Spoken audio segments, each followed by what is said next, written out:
Magandang araw mga Aldab Nation! May panibago na naman po akong update para sa inyong lahat. Pero bago natin ito umpisahan, ay huwag niyo muna kalimutan na mag-subscribe sa aking YouTube channel at i-click mo na rin ang katabing bell button para maging updated ka sa mga latest videos na ia-upload ko. At kapag umabot na ng 100,000 subscribers ang aking channel, ay may sorpresa ako para sa inyong lahat.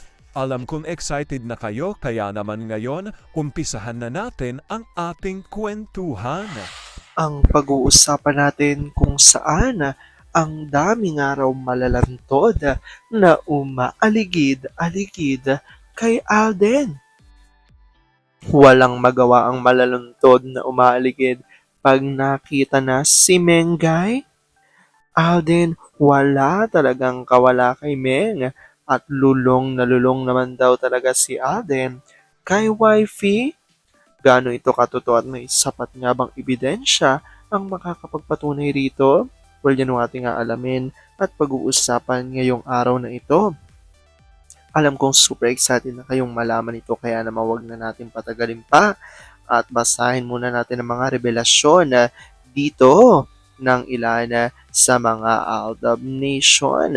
Sabi dito ni Olive Kanayama, Philippine Showbiz Mafia, gumastos ng bilyones, while ang TBADN ay sandata sa paglaban sa kanila ay ang tapat na pagmamahal sa Aldab Maychard. We united fight, never give up fighting for truth. We know the truth and we have the truth. Sobrang pride ng Philippine Showbiz Mafia. Hindi nila inaasahang mayroong tatapat sa tapang nila. They underestimated the Aldab Nation na strong, vigilant, and strong lumaban sa kanila para sa phenomenal couple na minahal natin unconditionally. Sabi ni Pastor Wizka, ang Showbiz Mafia ay hindi admin ang pagkakamali nila. Hawak sa leeg si A dahil under siya ng management ng GMA. Sa show, lahat ng mga galamay ay kumikita. Kaya pagkakapirahan nila every opportunity that comes. Hindi ba isang avid fan ni A kumikita sa mga fans ni A? Inuuwi ang mga binibigay kay A. Sabi ni Vampire 2019, halimbawa na lang, after maglantaran ng lahat, anong sasabihin ng Manidoza family? Sasabihin nilang, gawa sa pera? Or inutusan silang sumali? Oo, nung una, katanggap-tanggap yon. Pero nitong huli, ay sobra na. Alam talaga ng mga manifest sila. Kahit may mga hindi magandang nangyayari sa buhay nila, go pa rin sila. Tahimik ngayon ang account ni Ganda. Walang bagong utos ang boss ni Magna Kupit na mag-post siya. Last year nang bumalaga ang FC scam, post agad ng pinagtanggol ang asawa kuno ng kapatid. Kapal lang talaga ng pez nito.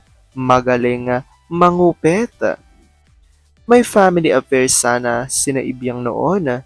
Pinost niya agad at nakalimutang i-edit. Booking ang tunay na magpartner na si Enchong at Arjo. Ayaw sabihin ang totoo kasi manggagamit sila. Because of greed for money, pinagpalit nila si Ganda sa pera. That's it. Sakit ang puso ni Ganda na buong Manidoza family ay binenta siya at ipinagpalit sa pera. Kaya halos hindi na pumupunta si Ganda sa greedy family niya. Ayan nga ang revelasyon ng ilan sa mga Aldab Nation. Ngunit bibitinin ko muna kayo ng kaunting-kaunti lamang.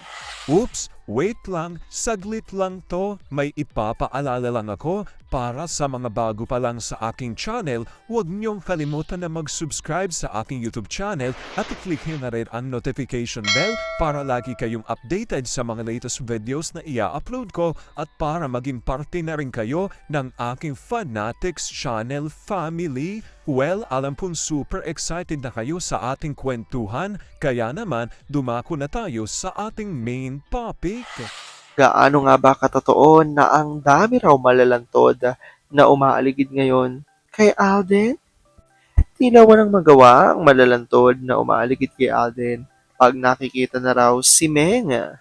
Alden wala namang kawala kay Meng at lulong na lulong naman si Alden sa kanyang wifey. Gano'n ito katotoo at may sapat nga bang ebidensya ang makakapagpatunay rito? Well, yan ang ating aalamin at pag-uusapan ngayong araw na ito. Alam kong super excited na kayong malaman yan kaya naman wag na natin patagalin pa. Ito nga ay galing sa revelasyon na tweet ni My Name is Theo01 at ayon sa kanya, si A bawal talaga sa kanyang malasing sa labas. Problemado si M sa kanya. Sa sasakyan pa lang ay napakakulit na. Ang likot pa ng kamay. Panay simsim at kung minsan na nagagalit pa kapag sinaway. Yung driver nila sanay na sa ganong eksena. Nasasabunutan pa nga ni M dahil ang kulit. Akala mo'y tahimik na pero yung kamay. Paglasing si A, pabor yun sa malalantod. Yun ay kung wala si M o ang kasama nito. Malas naman si M paglasing si A. Wala siyang takas eh. Basta sobrang pasaway sa kanya. Hyper at napakakulit. Ang tagal patulugin. Dapat naka 4 o 5 rounds muna bago makatulog. Problema talaga si A kapag nakainom. Dahil dito, ito nga ang mga nakakatuwang reaksyon ng ilan sa Aldab Nation sa amin ni Pamela Jane Peren, Beth Jimenez at Cristina Ocampo. Ganun talaga kasama si Ma eh. Naku po, kawawa si Ma kapag si Pa ay lasing at pagod. Sana lang hindi madalas na nangyayari ang paglalasing ni A at baka maging alcoholic. Matuto rin umalalay sa sarili. My dear Theo, why 4 days nang wala ka na namang update? Work ka na please. Sabi ni Olive Canayam at Evelyn Ala Salvador, huwag mong payagang maglasing si A lalo sa labas. Mahirap na't maraming ulol na takam sa asawa mo. Pag sa bahay okay lang yon, lalo't ikaw ang pagdidiskartehan ng hobby mo. Kaya nga baby cute dapat lang laging kasama ni ACM. San man magpunta lalo na kapag party ang pupuntahan. Sanay na talaga si M sa kakulitan ni A, lalo na paglaseng. Stay happy lang kayo baby cute ng fam nyo. Happy rin kami para sa inyo. RRF Junior and Fam, stay safe and God bless as always.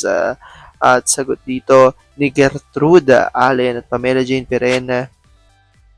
Kaya pala, nung una, sabi ni A, nung girl lasing na si A, ingat sa malalantod. Buti na lang at andyan si M. Palaging may bantay si A kapag nakikitang inuman yan. Lalo na kapag wala si M. Ngayon, palaging kasama si M. Pabor na pabor malasing si Pa. Kasi andyan si Ma. Kapoy si Ma kasi tagal patulugin si Pa.